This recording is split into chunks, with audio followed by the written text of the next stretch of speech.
See, it's going down. It's going down like young Jock. I'm telling you, Caitlin Clark was pissed off. She was not happy with the substitutions being taken out every 2 minutes, and she voiced it after the game. She slammed Stephanie White in the Indiana Fever, said, hey, look, I didn't know nothing about this. This was not a part of my plan.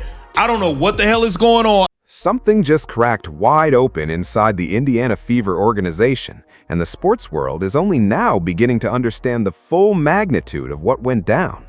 This isn't a story about a bad game, a rough stretch of minutes, or two people who simply disagree on strategy.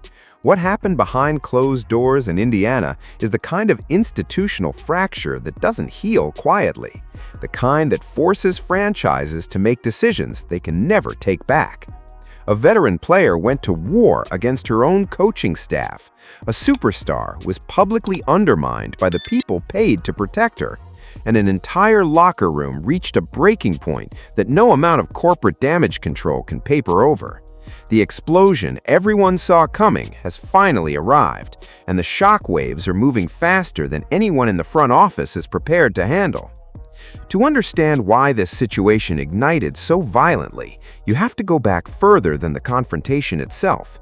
You have to understand what it feels like to be the most watched, most talked about, most commercially valuable player in women's basketball, and still be treated like a liability by your own organization.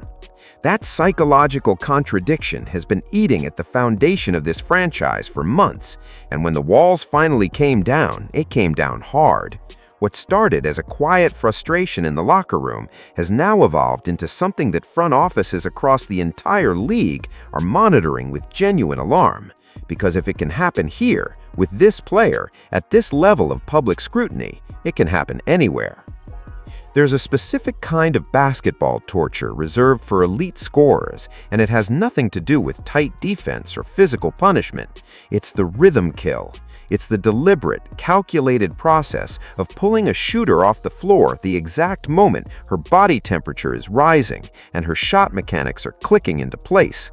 Any serious basketball mind will tell you a player of Caitlin Clark's offensive caliber needs sustained time on the floor to build the momentum that makes her genuinely unstoppable. Her game is built on reading defenses in real time, establishing range, creating psychological pressure on opponents. None of that happens in 2-minute windows. Yet game after game, that's exactly what she was handed. 2 minutes on, whistle, back to the bench. 3 minutes on, whistle, back to the bench. Over and over, like a metronome set to the wrong tempo. The pattern was so consistent, so mechanical, that it stopped looking like a cautious return protocol and started looking like something else entirely. Clark herself didn't mince words when reporters pressed her on the setup after the game. She made it crystal clear that this wasn't her idea. That was not my decision. That was somebody else's decision. That wasn't on me. I ain't want to do that. Those words didn't land softly. A franchise player publicly distancing herself from her own coach's game plan in front of cameras is not a minor footnote. That is a warning flare fired directly at the front office. She went further, explaining the human reality of what that rotation actually feels like from the inside. It's really hard when you're playing 3 minutes, sub out, 3 minutes, 3 minutes, then you're on the bench. It's really hard to get in the flow. She acknowledged she got decent looks on some possessions, but the feel simply wasn't there. The connective tissue of her game, the instinctive reads, the spatial awareness, the automatic shot selection, all of that requires continuity. Strip the continuity away, and you're not watching Caitlin Clark play basketball. You're watching a version of her that's been deliberately hobbled, then criticized for not flying. What made the situation even harder to swallow was the contradiction between what Clark was saying and what Coach Stephanie White was telling the media simultaneously. White cited endurance as the driving reason behind the restricted minutes, suggesting that any player returning from a 2-week absence needs time to rebuild physical stamina. It's a reasonable argument in theory. The problem is that Clark explicitly told reporters her body felt completely fine. "Overall, my body feels great, so that's the positive I can take from today." Two people on the same team, talking about the same game, describing two completely different physical realities. That kind of public misalignment between a head coach and a star player doesn't happen by accident. It happens when communication has already broken down so completely that neither side feels the need to coordinate their story anymore. The mistake the coaching staff made wasn't just tactical, it was psychological. They fundamentally misread the temperature of the room around them. They operated under the assumption that the players on that roster would absorb whatever administrative decisions came down from above without pushing back. That professional discipline and contractual obligation would keep any internal frustration locked away where it couldn't cause problems. That assumption was catastrophically wrong.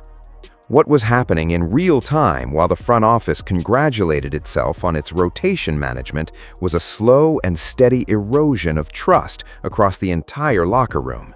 When you repeatedly bench your best player in 3-minute intervals during a live game, you aren't just affecting that player's rhythm, you're sending a message to every person on the court watching it happen. You're telling your roster that individual performance doesn't necessarily determine playing time. You're telling your veterans that the rules they spend careers learning about how talent is rewarded no longer apply. And you're telling the young players watching from the bench that loyalty to the organization is a one-way transaction. For weeks, the frustration built without any real outlet. Clark kept her public comments measured and professional. She stayed on the exercise bike during her bench periods, kept a heat therapy pad on her back, did everything asked of her by the training staff. She competed within the parameters she was given and refused to let the cameras catch her showing visible irritation at the situation. But behind the scenes, the people closest to her weren't nearly as composed. The people who had watched this woman pour everything into this franchise, who had seen the ticket sales, the merchandise numbers, the television ratings transform overnight the moment she arrived, were reaching their absolute limit. The anger was building in the places the cameras couldn't see, and it was building fast. The coaching staff never saw the eruption coming because they never bothered to read the room honestly. They were too insulated by their own authority to notice that the foundation beneath them was cracking. By the time they walked into that post-game meeting thinking they could reshape the narrative, the fuse had already been burning for a long time. All it needed was one more spark. Post-game meetings in professional sports are supposed to serve a specific function. Coaches address what went wrong, identify areas for adjustment, and send the players home with a clear sense of direction. They are not supposed to become the scene of an organizational reckoning. But that's exactly what happened when Stephanie White stood in front of her roster and made the calculated decision to point the finger directly at Caitlin Clark. The move had a specific logic behind it, or at least it must have seemed logical from where White was standing. Clark had struggled statistically in the game. The team had lost. There was a ready-made explanation sitting right there, and using it would deflect pressure away from the coaching staff's decision-making and redirect the conversation toward player performance. It was a corporate maneuver, the kind executed in boardrooms and front offices all the time when leadership needs to protect itself from accountability. Identify a scapegoat, frame the narrative, move on. But what White didn't account for was Sophie Cunningham. Sophie Cunningham is not the kind of player who arrives in a professional locker room to play a quiet background role and collect a paycheck. She is vocal, competitive, fiercely loyal, and deeply aware of the internal dynamics that separate functional teams from dysfunctional ones. She had watched the 3-minute rotation experiment play out in real time. She had watched Clark stay professional through weeks of a setup that would have broken the composure of far less mentally tough athletes. She had watched the coaching staff use the media to push narratives that didn't match what she was seeing on the floor every day. And when White stood in that room and made the calculated decision to point the finger directly at Caitlin Clark, something in Cunningham snapped. She didn't raise her hand, she didn't wait to be recognized, she stepped directly into the center of the room, positioned herself where she could not be ignored, and lit the whole thing on fire. According to locker room sources, what followed was not a polite disagreement or a carefully worded professional objection. It was a scorched earth confrontation delivered at full volume. Cunningham demanded a direct answer to a direct question. Why does this organization continuously undermine its single greatest asset? She didn't frame it as a tactical debate about rotation philosophy. She framed it as what it actually was, a pattern of institutional behavior that had gone unaddressed for too long and now was actively damaging the team, the players, and the franchise's future. She called out the internal jealousy, she called out the administrative ego, and she made it plain to everyone in that room, players and coaches alike, that what was happening to Clark wasn't about basketball strategy. It was about something much smaller and much uglier than that. The reaction from the coaching staff was immediate and telling. White, who had walked into that meeting with full administrative authority and a prepared script, found herself completely frozen. Not angry, not combative, frozen. Because Cunningham hadn't just challenged her decision-making, she had done it in front of the entire roster, at a moment when every player in the room was already privately thinking some version of the same thing. The confrontation didn't just expose the coaching staff's position as indefensible, it gave every frustrated player in that locker room permission to stop pretending they were fine with how things were being run. The room shifted in real time. Shouting broke out. Multiple players refused to back down when the staff attempted to reassert control. The meeting that was supposed to clean up the narrative ended up becoming the single most damaging moment in the franchise's recent history, and every person in that room walked out knowing that something permanent had just occurred. While SOPHIE Cunningham was making her position unmistakably clear, another dynamic was playing out in the background that deserves its own examination. Kelsey Mitchell, one of the Fever's veteran offensive presences and a player whose contract situation is approaching a significant crossroads, delivered post-game comments that raised serious eyebrows among fans and analysts paying close attention. Her words, on the surface, sounded like standard professional accountability language. She talked about showing up every day, doing her job, not making excuses, giving everything she had whenever she laced up. Admirable sentiments in isolation, but in the specific context of a game where Clark had just been benched in 3-minute rotations against her own will, where the team had just lost, where the locker room was visibly fracturing, the conspicuous absence of any direct support for her teammate was impossible to miss. She didn't mention Clark. She didn't address the rotation. She didn't acknowledge the elephant sitting in the middle of every conversation about this team's dysfunction. She talked about personal accountability in language so carefully vague that it could be interpreted as praise, indifference, or subtle criticism, depending entirely on what lens you brought to it. And that ambiguity, in a moment where clarity from veteran leadership was urgently needed, functioned as its own kind of statement. Rumors have circulated for some time now about a philosophical divide within this roster, a split between players who believe the franchise's future runs directly through Clark and players who have built their identities and roles around a different system. Mitchell has long been one of the Fever's primary offensive options. Clark's arrival brought an undeniable shift in who controls the ball, who gets the spotlight, and who the organization is ultimately building around. None of that transition has been simple or frictionless, and the post-game silence from Mitchell suggests the internal fault lines are more pronounced than the front office has been willing to publicly acknowledge. This isn't speculation about personal animosity between two teammates. Professional athletes coexist with complicated dynamics all the time. What it is, however, is evidence of a roster that is no longer operating with unified direction.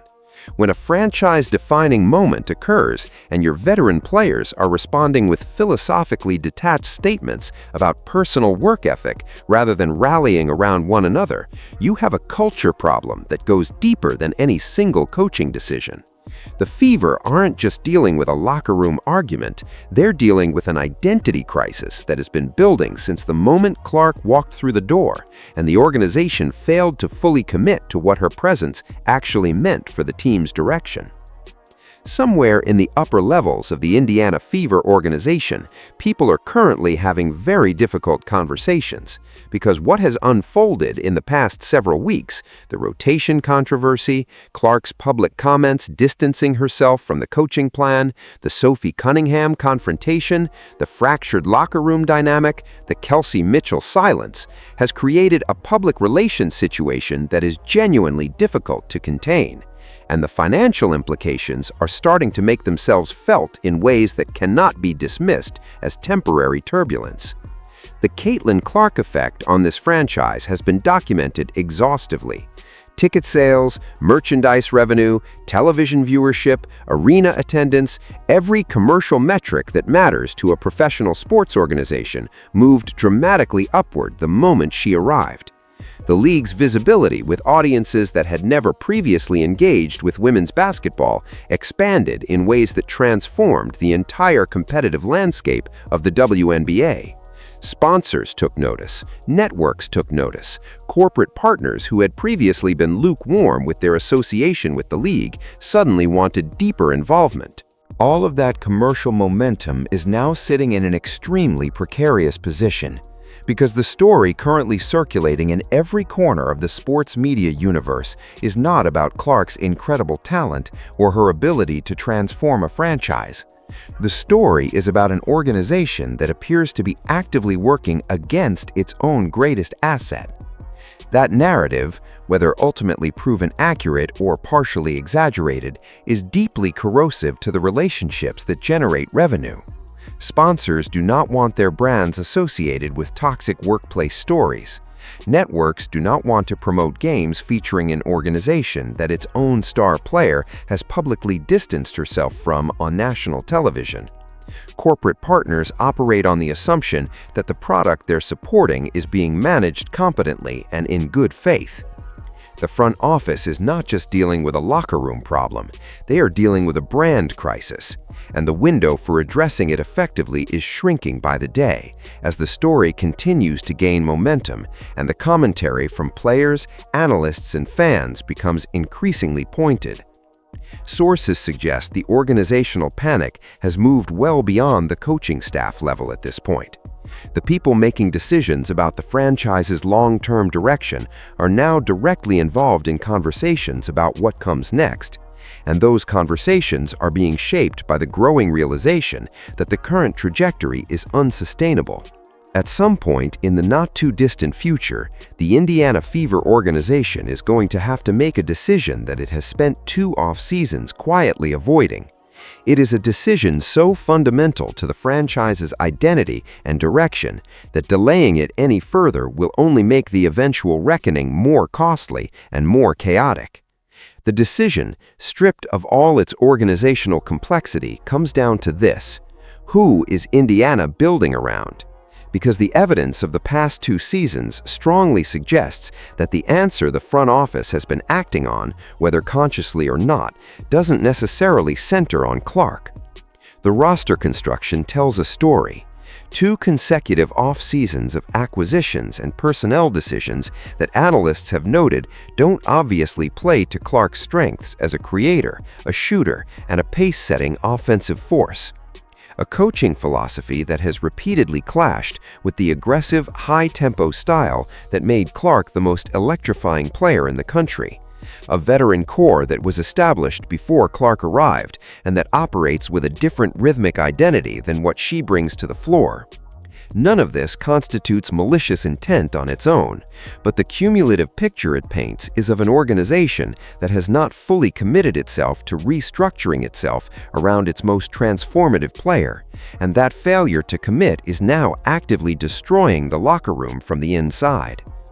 The contract situation makes the timeline urgent.